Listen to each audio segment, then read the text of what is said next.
Welcome back to another episode of Tool School. I'm Adam, and today we're talking measuring devices.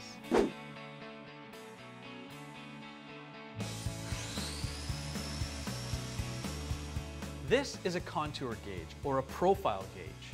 It's used to record the shape of an object, which then can be transferred over to your piece that you're cutting. A Vernier Caliper is a device used to measure the distance between two opposite sides of an object, either from the inside or the outside. This is a very precise way of measuring a small object.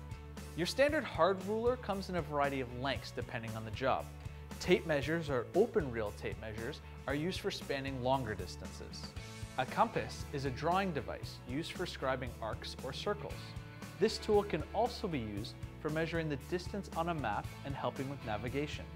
A speed square or a rafter square is ideal when framing or when making quick measurements. If you're just scribing a quick line, using it as a saw fence, or finding the perfect angle, a speed square can definitely make the job a lot quicker. A new and more advanced way to measure is with a laser. These devices are not only quick, but will give you a much more accurate reading.